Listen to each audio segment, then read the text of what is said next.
Hey guys, it's Alyssa. I feel like today is a great day to share my story. So here it goes. So I just want to start by saying that I'm in my 30s right now. I may not look it, I've heard that. But I am. And I also have 5 years clean. I should start at the beginning. So I started dabbling like most other people did, fairly young.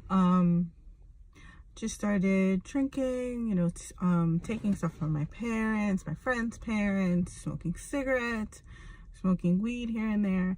Then I started taking pills. Honestly, I didn't even know what I was taking. I was just like, oh, this, seems like fun. I'm just gonna do it. And I did that for a little bit. Really, I smoked a lot of weed and drank a lot, like through high school. I'm gonna say like about as much as other people. I don't think I did it like a lot. Like I know people who did it during school hours, stuff like that. Like I didn't. I always went to school, did what I had to do, and then like on the weekends I would do it. And then when I started going to college, it was a little bit different. So I stayed in my town to go to college. I just went to the community college, and it was fairly boring. I felt like I was there, I was working at like Target or like Pathmark, I don't even know. I was just like working 30 hours a week and going to school full time. I don't know how many hours it was, but I was just honestly like super bored. So drinking started becoming more regular, smoking was more regular. I was taking more pills, different pills, just doing whatever I felt like at the time. And I didn't really think what I was doing was a problem. I definitely didn't see it as a problem. I was just like, oh, I'm just having fun, it's no big deal. Then I started doing different jobs, and then I dropped out of school. I was like, it's not for me. I just don't really know what to do. And I was just really confused. And I feel like my drug use now, like looking back now, my drug use was such a big part of that. I just felt like there was no motivation. I just felt like there was nothing I could do. I started taking pills, like buying pills off people in the street.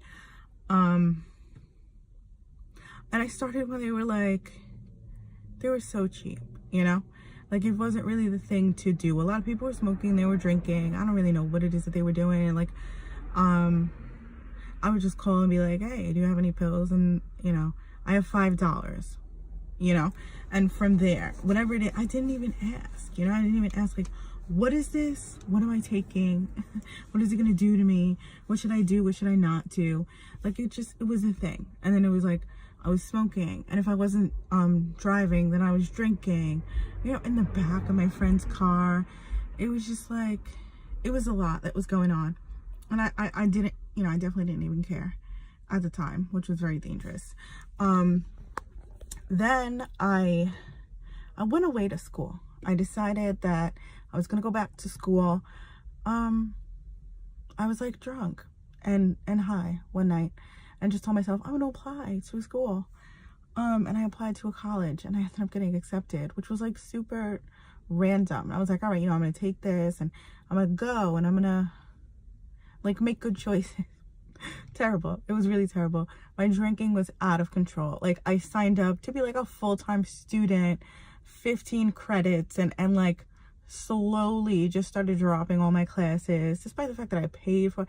It was just like bad choices, like a whole bunch of bad choices. And like I was like talking to more people, we were talking about the kinds of drugs I was doing, and instead of telling me like, oh, those aren't good, don't do them, they're like, no, like do this instead. If you want to feel this way, do that. And I took a drug course, and it was like the most amazing class that I ever took for so many reasons. At the time it was amazing because I was like, oh wow, like did I know that this could happen to me? No, I had no idea. Like I think I was like 22 or 23.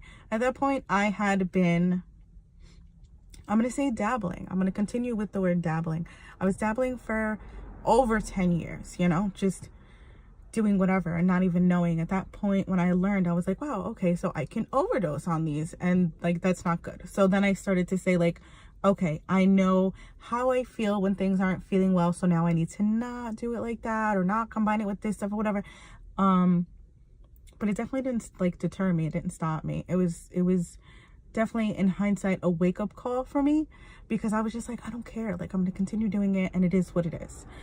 So I graduated, and I literally just continued. Like, I was just like, oh, I have a degree, and I had a double bachelor's, so I thought like who I was like, nobody could tell me anything. I have my degree, I'm gonna do this and that. But I was still working like a dead-end job. I was working like in a store. So I said, all right, you know what? I need to go back to school. I need to go back to school. I need to get a master's. Like, I need to get it together. I wasn't 100% what it is I was going to do. I ended up calling a school, just random. Honestly, like, my loans, they were coming up, and I was like, I don't have the money. I need to go to school. I need to figure something out. Like, I really like psychology. Like, it seems really interesting, and I'm going to go with it. So I called and I spoke to someone from a school, and I said, okay, like, this is what I'm interested in or whatever. And he said, all right, well, you know, we have these options. It was like marriage and family therapy, school counseling, drug counseling, and professional counseling. And I said, all right, well, you know, I'm considering professional counseling. And they said, oh no, you know what? That's not really good in the state that you live in. Like, you're not going to, they're not going to recognize it. And they said, you know, do you have something else? Like, do you want to do, like, social work? And I said, no, you know, I don't want to do that. And I said, you know what? I want to do addiction counseling. Like, this is it. This is what I want to do. And so they signed me up, and I literally like started immediately. It was like crazy. It was just like, I called the school, and then all of a sudden I'm enrolled as a substance abuse, like, addiction counselor. As I'm sitting here, literally just like smoking and drinking, like taking pills. Like, I don't even know how it happened. It was like the most random thing in the world. They started seeing somebody, and I said, you know what? I need to make better choices. Like, it was like embarrassing, you know, like sitting here talking about myself and being like, oh, what are you doing? Like, oh, I'm going to school to be an addiction counselor. Like, didn't you just take some pills the other day? Like, you know what? Yeah. Okay. I was like, I'm going to, like, not, you know, like, I'm not going to take any more pills. I'm not going to smoke any more weed. Like, I need to get my education. But the plan was never to stop completely. The plan was like, I'm going to stop this for now, to do what it is that I can do, to do what it is that I have to do. I have to get my education, have to, you know, do what's important. So I went to school, and my degree was addiction counseling. It was very science-based, like very, very science-based. Like, there's a lot of degrees that's counseling where it's very much about like the person and what it is they've been through and how we can fix it or whatever. But it wasn't really like that. It was like learning the science behind the combination of drugs and the impact it has on the person's life, on their brain. Like, it was the most interesting, I'm gonna say, degree, because I took a lot of classes that I was just like, wow, like, this is really interesting and it's great. But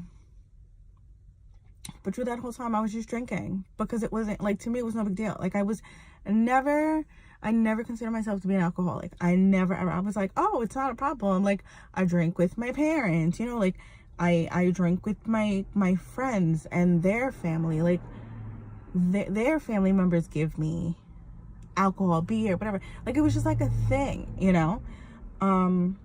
So for one of my classes, I had to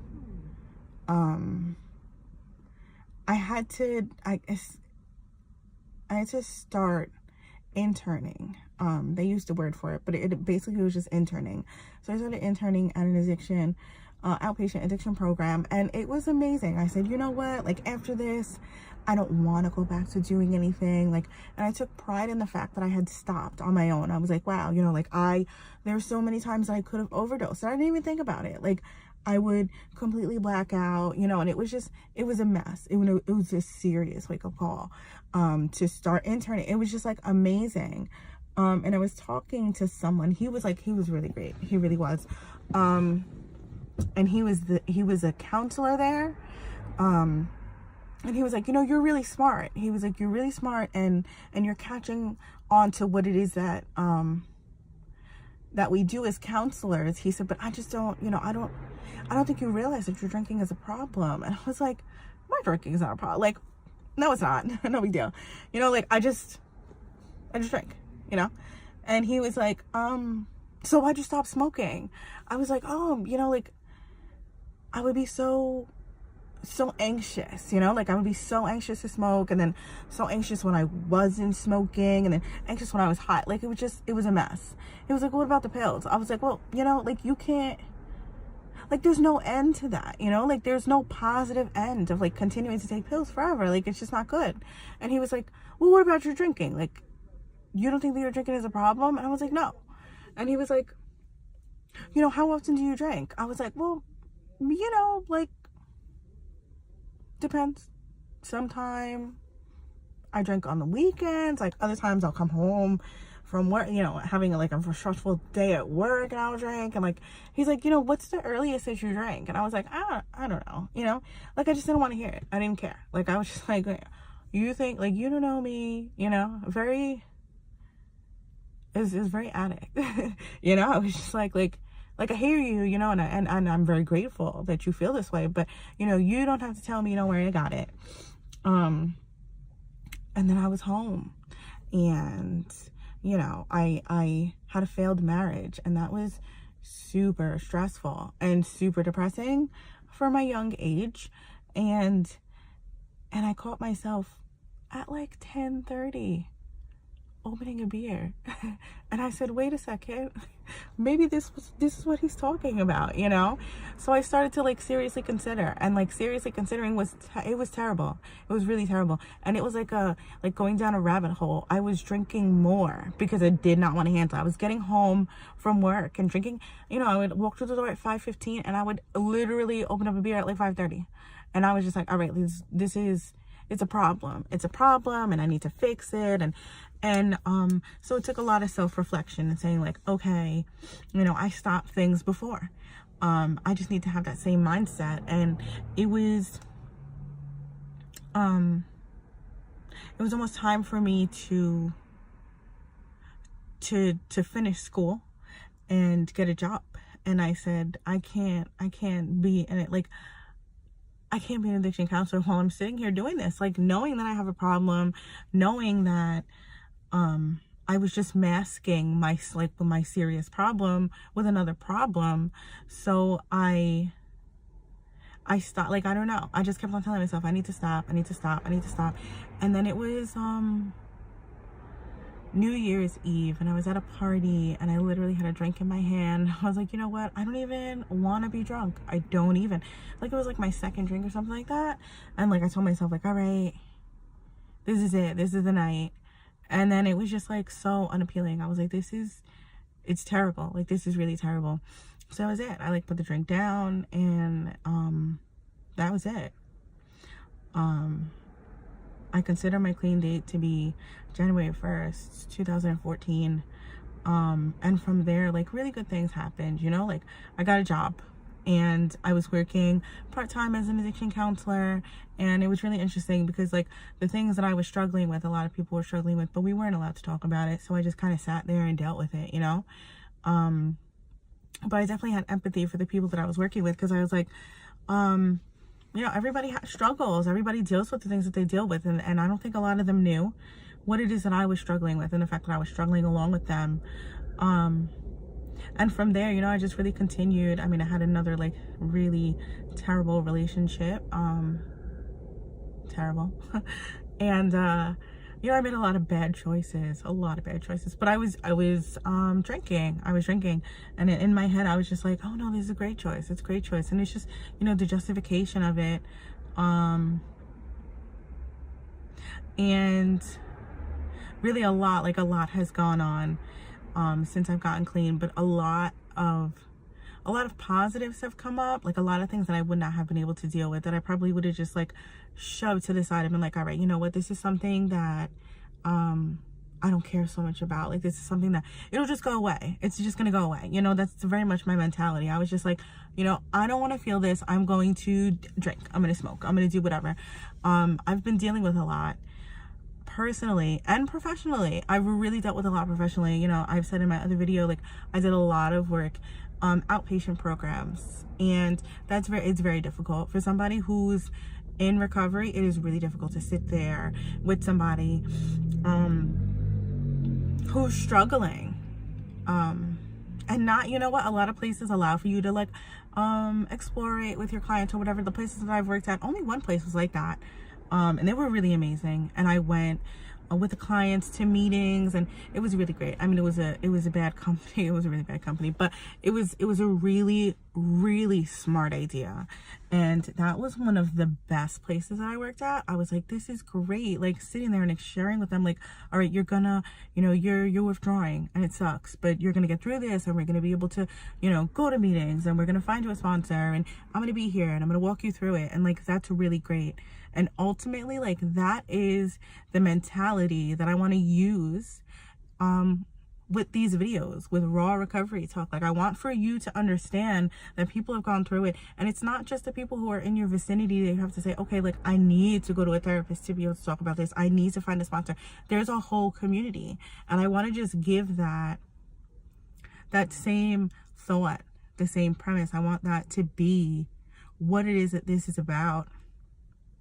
I'm really looking for videos. Like, I'm looking for people to reach out, and you can send me literally 10 videos telling me 10 different stories. I will put them out there. I will put them out there because I want for people to see that there are other people who've dealt with what it is that they're going through, or what they've dealt with. Like, I have 5 years clean, and not for nothing, being clean off the substances, I mean, it's amazing, and I'm super grateful for that, but it's not made my life like all of a sudden so amazing that I'm just like, wow, everything is great.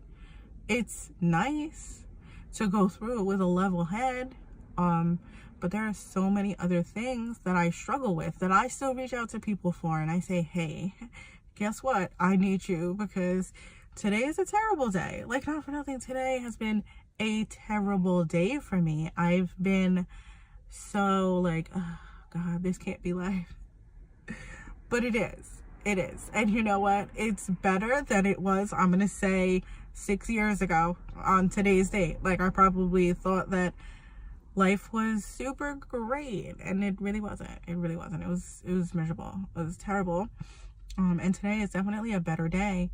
And being able to share my story with you guys, and hope that you use this to share your story with others, is literally what gets me up every day, which helps me say, like, okay, you know what, all of the struggles that I've dealt with up until this point have been worth it. They're worth it, because now here I am, hoping that somebody sees this and hears this and says, you know what, this is right. This is right. And this is where I want to be. It's what I want to do. And it's definitely what I needed to hear. Please follow me on Instagram at RawRecoveryTalk. Reach out to me in my DMs, or you can send me an email, rawrecoverytalk@gmail.com. Please come back.